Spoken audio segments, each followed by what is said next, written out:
everyone, this is Emily Sybrant, Senior Project Designer on Plan Project Management, and today I'm going to be walking through some of the changes that we are proposing to attribute and attribute selection as part of the work item detail view updates.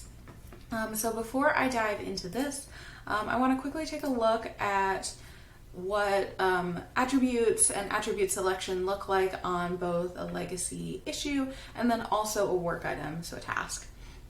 So on our legacy issues today, attributes are here in the sidebar. In order to edit them, we click the edit button. It makes an individual attribute editable, and then we can make a selection. Attributes look quite a bit different on work items. So I have an example here with a task. Here the attributes not only look a bit different, but they also behave differently. So they're shown here at the top, and in order to edit them, I can hover over to see that this is an editable item, and then when I click into it, I'm right away into an editing mode. So, as we're thinking about updates to the work item detail view, we really want to think about particularly the migration path as we're working to migrate epics, issues, and other planning objects into the work item framework. We want to make sure that as we're going through that migration, we're thinking about both usability and consistency. So we want to make sure that, for example, when we migrate epics to work items, but issues are still in the old issuable framework, that there's not such a giant gap between those things. We know already that users don't really think about that as a big difference. They don't really see, or they're not really as tuned into is it an issue? Is it an epic?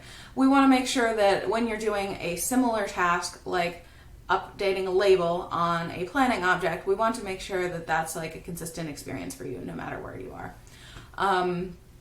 So with that, I'm going to dive into the designs.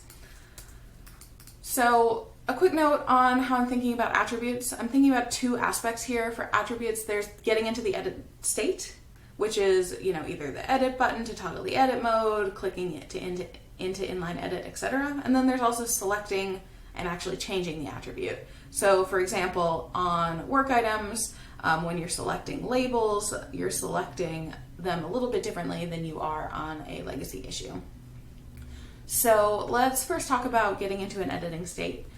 So I explored quite a few different options for getting into an editing state.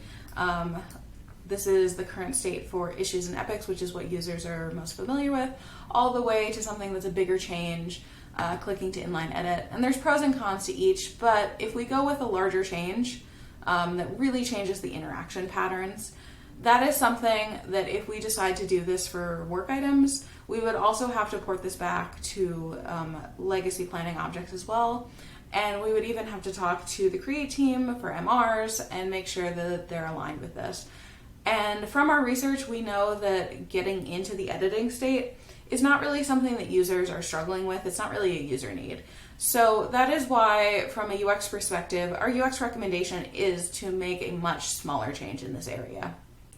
So the change we're proposing is very similar to what we have on issues and epics today, with the edit button, bringing the edit button back in for consistency, but making some visual updates to make it a little bit more condensed and a little bit cleaner to match the rest of the work item detail. And by keeping things consistent, that allows us to iterate into the migration path. So if epics, for example, were to move to work items, but issues weren't, this would not be a problem. This would still be a consistent experience between those objects. And you can read a little bit more about the pros and cons of each approach and why we are recommending this as the UX recommendation. The second piece of this attribute editing is actually selecting or changing the attribute. So what we know from research is that the biggest area of opportunity for improving the usability of attributes is in the selection of the attributes, particularly multi-select. So things like labels, assignees. Single select patterns are much simpler and probably don't really need much of an update. So with that in mind, I have proposed a couple different options. And both of these options have pros and cons, and they're both ones that, UX would really be comfortable moving forward with. So this is something that I'd really like to get y'all's feedback on in terms of feasibility, time, and also, usability, what the rest of the team thinks. So I'll just walk quickly through the couple different options that we're proposing. The first option is very similar to what we have in legacy issues and epics today, with the select item and the dropdown, but some just little tweaks to clean this up and make it a little more usable. An easy way to clear everything, an easy way to apply, because some users don't know that they have to click out in order to apply their changes. The other option is a little bit further from what we're doing today, but a little bit closer to what we're doing in work items today. So it's a text field that when you start typing, the dropdown pops up. You can select an item from the dropdown, and then you see it sort of as a badge here in the text field. This is a little bit further from the pattern that we have today. So this is something that we would have to backport into legacy issues, epics, and probably make available for the create team for MRs, make sure they're aligned with this as well, because when you're selecting labels across GitLab, we want that to be a consistent experience no matter where you are. We don't want you to have to think like, which type of object am I on? How do I do it on this object? We want that to be a consistent experience.